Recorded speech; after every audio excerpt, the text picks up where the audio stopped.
Hey guys, welcome back to my channel lab captured with Priyanka. And guys, जो लोग मेरे channel पे नए हैं तो प्लीज़ चैनल को सब्सक्राइब कर लेना, साथ में ही बेल आइकन को भी प्रेस कर देना ताकि वीडियो की नोटिफिकेशन आपको मिलती रहे टाइम टू टाइम। एंड आप मुझे इंस्टाग्राम पे भी फॉलो कर सकते हो। मेरी इंस्टाग्राम आईडी है स्टाइल बाय माही। तो चलो गाइस, करते हैं आज का वीडियो स्टार्ट।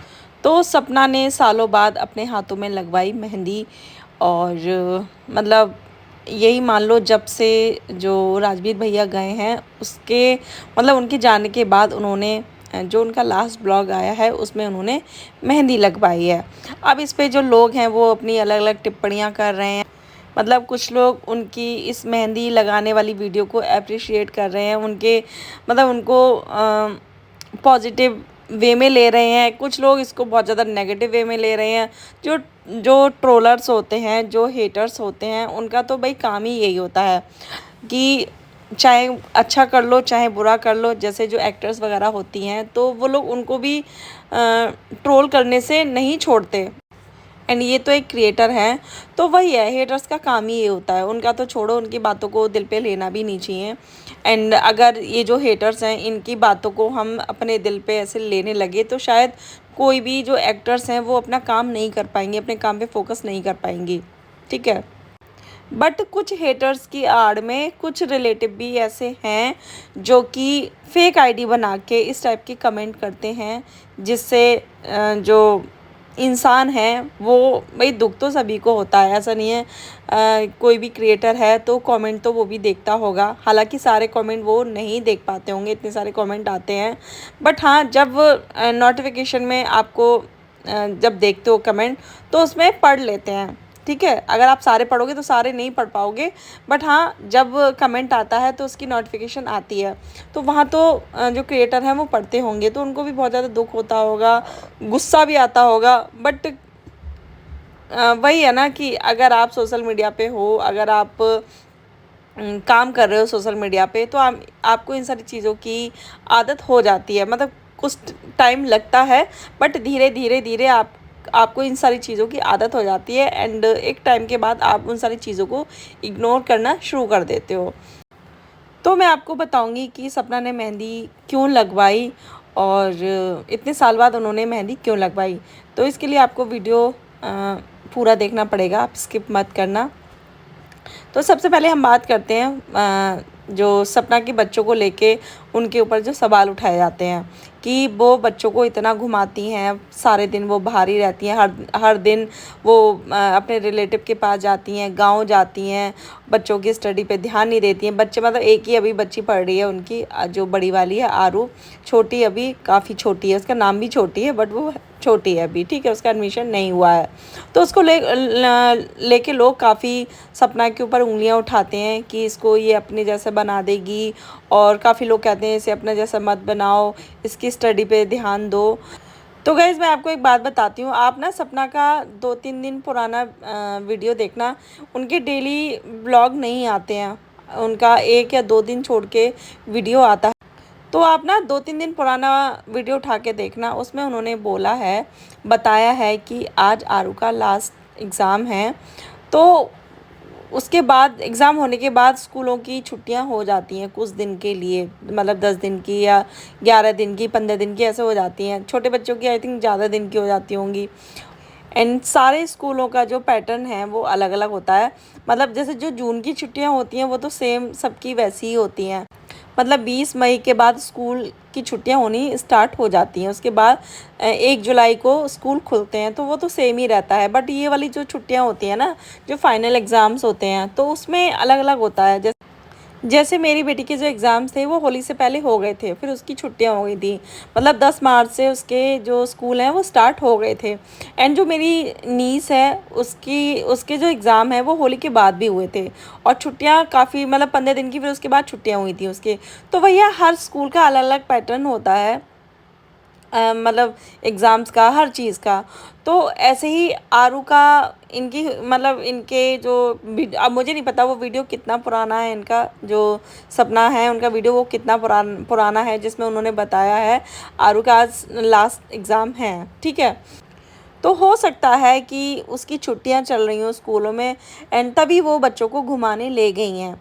और घुमाना भी ऐसा नहीं है, वो अपनी बुआ के घर गई हैं। सलोनी आपको याद होगा, जो सलोनी जो बोल नहीं पाती हैं, और शायद कहीं मतलब कहीं ना कहीं जो सपना का जो चीज़ें खुल के आई थी, ससुराल की लड़ाई झगड़े जो भी हैं, वो सलोनी की वजह से ही चीज़ें हुई थी। सपना ने बताया था अपनी वीडियो में, क्योंकि सपना ने जब सलोनी को अपने ससुराल में बुलाया था, तो उनको बुलाने का रीज़न ये था कि उनको डॉक्टर को दिखाना था कि ये बोल सकती है, नहीं बोल सकती है।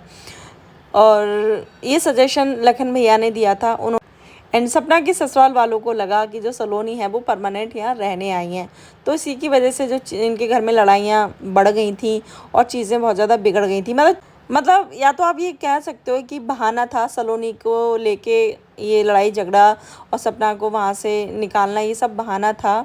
मतलब प्लानिंग तो जो हमारी चटोरी दीदी हैं उन्होंने, उनके फैमिली वालों ने पहले ही कर रखी थी। कहीं ना कहीं अंकल आंटी अपने रिलेटिव के कहने से चलते आए हैं, वो हमेशा उनकी सुनते आए हैं, तो कहीं ना कहीं वो भी इस चीज़ से इन्फ्लुएंस हो गए। तो उसी सलोनी के गांव वो गई थी सपना मिलने, और उनकी जो बुआ की बेटी हैं, आई थिंक मुझे तो सलोनी की बहन ही लग रही थी जिनके बेबी हुआ है, क्योंकि शक्ल सेम सेम लग रही थी। एंड एक उनकी भाभी की बेबी हुआ है, तो 2 बेबी हुए हैं, उनको देखने गई थी। इस पे जो लोग हैं वो मतलब इसको लेके इतना ज़्यादा कमेंट कर रहे हैं कि तुम इन्हें बिगाड़ दोगी, अपने जैसा बना दोगी। भाई अपने जैसे से मतलब क्या है? मतलब लोग हैं ना, वो कुछ सोचते समझते हैं नहीं और बस कमेंट कर देते हैं। मतलब ये नहीं सोचते हैं कि सामने वाले इंसान को क्या कैसा लगेगा, बुरा लगेगा या अच्छा लगेगा, उससे उन्हें कोई लेना देना नहीं होता। मतलब इसका मतलब क्या है कि आप अपने जैसा बना दोगी। अपने जैसा वो कैसी हैं? क्या वो एक अच्छी माँ नहीं है? क्या वो एक अच्छी बेटी नहीं है? वो एक हर मतलब एक माँ होने का पूरा जो एक फ़र्ज़ होता है वो सब निभा रही हैं, अपने बच्चों को अच्छी परवरिश दे रही हैं, तो उनकी जैसी का क्या मतलब हुआ? एंड एक चीज़ को लेके भी उनके ऊपर सवाल उठाए जाते हैं कि वो पूरे ख़ानदान को, अपने पूरे ख़ानदान को पाल रही हैं। मतलब सपना है, वो अपनी पापा, भाई, भाभी सबको पाल रही हैं, मतलब पूरे ख़ानदान को पाल रही हैं, और पूरा ख़ानदान उनके घर में ही पड़ा रहता है। तो आप एक बात बताओ कि आपको क्या हर चीज़ वो दिखा मतलब उन्होंने दिखाई है कि हाँ मेरा भाई, या बताई है अपने ब्लॉग में कि हाँ मेरा भाई कुछ नहीं करता, या मेरा भाई इतना कमाता है, कि मेरे पापा इतना कमाते हैं, मेरी माँ इतना कमाती है? उन्होंने कभी भी अपने ब्लॉग में, और ज़रूरी नहीं है कि वो हर चीज़ आपको बताएं। अपनी ऑडियंस है, जो उनकी ऑडियंस है, ज़रूरी नहीं है कि वो हर एक चीज़ दिखाएं ऑडियंस को कि भाई देखो मेरी माँ इतना कमाती है, मेरी भाभी इतना कमाती है, मेरा भाई इतना कमाता है। नहीं ज़रूरी है। और कोई भी माँ बाप, मतलब कहते हैं ना कि जो गरीब से गरीब भी होता है, जिनके पास कुछ नहीं होता, वो भी कोशिश यही करता है कि वो अपनी बेटी की कमाई ना खाएं। ठीक है, बट वही है ना कि लोगों को हर चीज़ का प्रूफ चाहिए, और अगर आदमी प्रूफ दिखाता भी है तो उसको प्रूफ की देवी और रिकॉर्डिंग की देवी, पता नहीं क्या क्या कहते हैं। तो यार ज़रूरी नहीं है कि हर चीज़ आपको जो चीज़ आपको नहीं बताई जा रही है इसका मतलब वो चीज़ है नहीं। तो उनके जो भाई हैं वो भी कमाते हैं, उनका ब्लॉगिंग चैनल भी है, और भी काम करते हैं वो। आपने कहाँ देखा है उनकी वीडियो में? हाँ, जब वो कहीं जाना आना होता है बाहर, उनको कहीं जाना होता है सपना को गाड़ी लेके, तो आपको वो दिखाई देते होंगे। वैसे नहीं दिखाई देते होंगे, उनके पापा दिखाई नहीं देते। आंटी आपको दिखाई देती होंगी, जो सपना की मम्मी है वो दिखाई देती हैं, क्योंकि वो रहती हैं, या उनकी भाभी रहती हैं उनके पास में। एंड आंटी का भी आपको पता है, आंटी का सिलाई का काम है, वो सपना के घर भी करती हैं अपना सिलाई का काम, क्योंकि मतलब उनको रहना है यहाँ, उनकी मजबूरी है रहना। वो अपनी बेटी को अकेला नहीं छोड़ सकती, तो किसी ना किसी का यहाँ रहना ज़रूरी है। इसका मतलब ये नहीं है कि जो सपना का मायका है उनका कोई घर नहीं है, या कोई कमाता नहीं है, सब सपना की कमाई के ऊपर हैं। नहीं भाई। और मैके वाले अगर नहीं होते ना, तो सपना शायद पागल हो गई होती, डिप्रेशन में चली गई होती। मायके वालों की वजह से ही आज वो इतनी मजबूती के साथ खड़ी हुई हैं और अपने बच्चों को पाल रही हैं। कहीं ना कहीं बहुत बहुत बड़ा हाथ है उनके मायके वालों का, उनकी मम्मी का, उनके भाई का, उनकी भाभी का, सभी का बहुत बड़ा हाथ है इसमें उनको संभालने का। ठीक है। और काफ़ी जो जो लोग कहते हैं ना कि वो मतलब पाल रही हैं, उनको ये कर रही हैं, वो कर रही हैं, अगर वो पाल भी रही हैं तो इसमें क्या बुराई है? कम से कम वो उनका खून तो है ना, वो उनके अपने सगे तो हैं। बट आप लोग उधर देखो ना, जो जिनका कुछ लेना देना नहीं, जिनका खून नहीं, तो वो लोग पराये के खून को अपने घर में मतलब रख रहे हैं, पाल रहे हैं, सब कुछ कर रहे हैं, खर्चा उठा रहे हैं। और अपना जो खून है, इनका जो अंकल का जो अपना खून है, उनको मतलब निकाल के बाहर कर दिया है। तो आप वहाँ तो एक बार भी सवाल नहीं करते हो।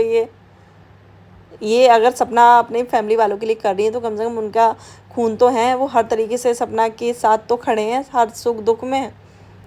तो ये ना फालतू वाली चीज़ें लगती हैं। और वही है कि कुछ लोगों को काम नहीं होता और खाली होते हैं तो सोचते हैं चलो कमेंट ही कर देते हैं, किसी को परेशानी करते हैं। बट वो ये नहीं सोचते कि हम किसी के लिए गलत बोल के कहीं ना कहीं हम भगवान की नज़रों में बुरे बन रहे हैं। और इस चीज़ की जो सज़ा है वो इनको मिलेगी ही मिलेगी। चाहे कहते हैं ना कि कभी कभी माँ बाप का जो बुरा किया हुआ होता है या उनके जो बुरे कर्मों का फल है वो बच्चों को भुगतना पड़ता है, तो वो वाला सीन यहाँ है।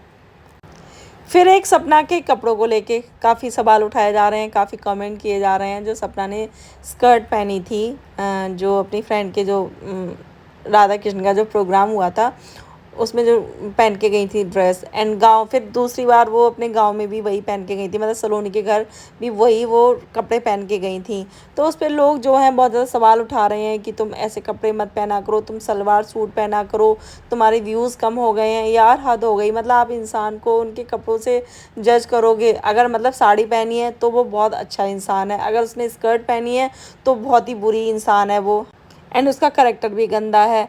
अगर उसने साड़ी और सूट पहना है तो उसका करेक्टर बहुत अच्छा है, बहुत ही सुशील है, बहुत ही अच्छी है। यार ये क्या क्या बात हो गई? अभी आपने एक केस देखा ना, ये जो मेरठ वाला जो केस हुआ है, मुस्कान वाला, क्या उस औरत को कोई देख के कह सकता है कि हाँ इसने अपने पति के साथ ऐसा किया होगा? तो यार किसी के कपड़े देख के उसको जज मत करो कि अगर किसी ने सूट पहना है तो वो अच्छी ही लड़की होगी, सुशील संस्कारी ही होगी। अगर किसी ने जीन्स पहनी है या स्कर्ट पहनी है तो वो बुरी करेक्टर की होगी, अच्छे करेक्टर नहीं होगा उसका। कपड़ों के ऊपर कभी भी जज नहीं करना चाहिए किसी भी इंसान को। एंड रही स्कर्ट पहनने की बात, तो उसमें कुछ भी ऐसा नहीं था जो मतलब उनकी बॉडी कहीं से रिवील हो रही हो या कहीं भी कुछ भी गंदा लग रहा हो। बहुत ही सिंपल सी ड्रेस थी उनकी, जो डेनिम की स्कर्ट थी और जो उनका टॉप था, हर मतलब बहुत ही प्यारा लग रहा था, वो कहीं से वल्गर नहीं लग रहा था। साड़ी में फिर भी जब हम साड़ी पहनते हैं फिर भी काफ़ी हिस्सा हमारा दिखाई देता है, हमारा पेट दिखाई देता है, पीछे से हमारी कमर दिखाई देती है। एंड आज के टाइम में जो लोग ब्लाउज़ पहनते हैं, साड़ी के साथ में जो ब्लाउज़ पहनते हैं, आपने वो ब्लाउज़ भी देखे होंगे, पूरे के पूरे बैकलेस होते हैं ब्लाउज़ वो। तो यार थोड़ा तो अपनी सोच को अच्छा रखो, थोड़ा उनको ऊंचा उठाओ। एंड अब हम बात करते हैं मेहंदी की, कि सपना ने जो मेहंदी लगाई है तो उसको लेके इतना बवाल लोगों ने कर दिया कि देखो 1 ही साल तो हुआ है इसके पति को मरे हुए और ये देखो मेहंदी लगवा रही है, घूम रही है, और ये तीसरी शादी की तैयारी कर रही है, इसलिए तो ये वहाँ से निकल के आई है ससुराल से। तो भाई देखो वो चीज़ सपना की अपनी चॉइस है, ठीक है, वो तीसरी शादी करती हैं नहीं करती हैं। पहली बात तो उन्होंने अपने चैनल पे ऐसा कुछ अनाउंस नहीं किया है कि वो तीसरी शादी करने वाली हैं, और शादी कोई गुड्डे गुड़िया का खेल नहीं है जो आदमी एक जाएगा फिर दूसरी, दूसरी जाएगा फिर तीसरी, तीसरी जाएगा तो चौथी। तो शादी कोई खेल नहीं है। और शादी कुछ ऐसा इतना बड़ा वो भी नहीं है कि जिसके बिना जो एक औरत है वो अपनी ज़िंदगी नहीं काट सकती। सपना की ऑलरेडी 2 बेटियां हैं, तो उनके सहारे वो अपनी ज़िंदगी काट सकती हैं अगर वो हाँ चाहती हैं अपनी लाइफ में कि हाँ उनका पार्टनर हो। और एक भाई देखो, जब कहते हैं ना जब आदमी की एज हो जाती है, बुढ़ापा होता है, तो उसमें एक पार्टनर की ज़रूरत होती है, क्योंकि बच्चे जब सेटल हो जाते हैं, उनकी शादियां हो जाएंगी, जैसे जो आरू आरू हैं उनकी शादी हो जाएगी, वो अपने घर चली जाएंगी, वो अपनी फैमिली में बिज़ी हो जाएंगी। तो उस टाइम पे मतलब ज़रूरत होती है। तो वो उनकी अपनी चॉइस है। अगर वो करना चाहेंगी तो भी कोई बुरी बात नहीं है, अगर नहीं भी करना चाहेंगी तो भी कोई बुरी बात नहीं है। लेकिन आप लोग अपनी तरफ से जो बोले जा रहे हो कि तीसरी शादी की तैयारी कर रही है, तीसरी शादी कर रही है, तो भैया आपसे किसने कहा? आपसे उनके किसी घर वाले ने कहा या उन्होंने कहा? और अगर ऐसा कुछ होगा तो ऐसा तो है नहीं, ब्लॉगिंग वो डेली करती हैं तो उसके थ्रू आपको पता चल जाएगा। ऐसा तो है नहीं कि अगर वो शादी कर लेंगी चुपचाप से और पति को मतलब कहीं कोने में छुपा के रखेंगी, ऐसा तो हो नहीं सकता। तो प्लीज़ थोड़ा तो मतलब पेशेंस रखो एंड अपनी तरफ से कुछ भी मत बोलो। और मतलब जब इंसान के साथ दो दो बार ऐसी घटनाएं हो जाती हैं ना कि दोनों पति उनके नहीं रहे, तो तीसरी शादी के बारे में आदमी बहुत ज़्यादा सोचेगा समझेगा, तब उसके बाद कहीं जाके डिसीज़न लेगा। ठीक है, तो ऐसे ही प्लीज़ मत बोलो किसी के बारे में कि तीसरी शादी के लिए वो घर से भागी हैं।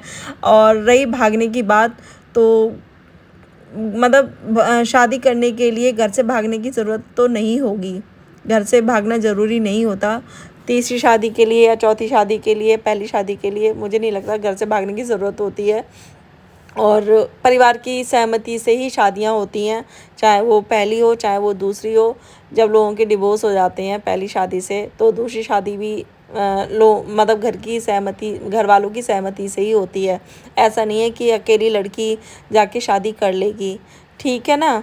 तो प्लीज़ ऐसे कमेंट मत करो किसी के लिए, और एक औरत के लिए तो बिल्कुल भी मत करो जिसने अपने दो पति खोए हों।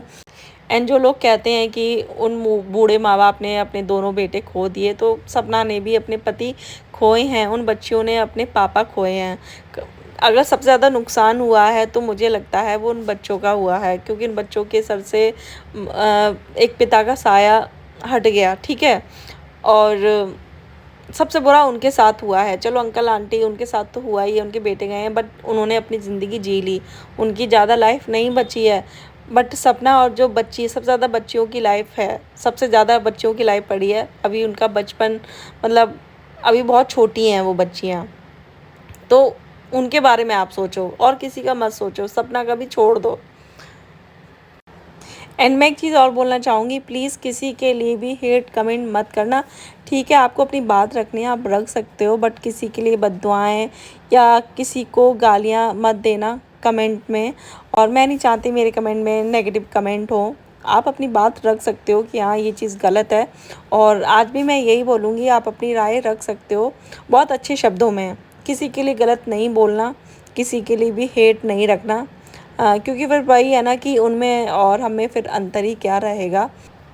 एंड सपना ने जो मेहंदी लगवाई थी वो वाली मेहंदी थी जो जब हम मथुरा वृंदावन या कहीं भी जाते हैं घूमने दर्शन के लिए, तो जो छापे वाली जो होती है ना मेहंदी, वो वाली मेहंदी थी, हिना वाली मेहंदी नहीं थी। जो लोग इतना, वही है ना कि लोग वीडियो या ब्लॉग देखते नहीं हैं और बस बोलने शुरू कर देते हैं। एंड ये वाली जो मेहंदी होती है ना, वो हर जगह आपको मिल जाएगी। आप चाहे हरिद्वार जाओ, चाहे मथुरा जाओ, चाहे कहीं भी जाओ, तो ये वाली मेहंदी आपको ज़रूर मिलेगी। बट मैंने वो कभी ट्राई नहीं किया, मुझे डर लगता है कहीं इन्फेक्शन ना हो जाए, क्योंकि काफ़ी लोगों से मैंने सुना है ये वाली जो मेहंदी होती है इससे इन्फेक्शन होने का डर रहता है। तो मैंने इसी डर से कभी भी ये ट्राई नहीं की है। एंड आप लोग मुझे ज़रूर बताना किसी के साथ ऐसा कुछ हुआ है इस मेहंदी के लगवाने के बाद। एंड अगर कोई भी इन्फेक्शन नहीं होता है तो मैं भी ट्राई करूँगी एक बार ज़रूर लगवाने का, मेरा भी बहुत मन है। तो फिलहाल ये थी मेरी आज की वीडियो। एंड आपको वीडियो पसंद आई हो तो प्लीज़ वीडियो को लाइक करना, शेयर करना, चैनल को सब्सक्राइब करना। एंड मिलते हैं नेक्स्ट वीडियो में, तब तक के लिए बाय। एंड हाँ, कमेंट में आप अपनी राय ज़रूर रखना।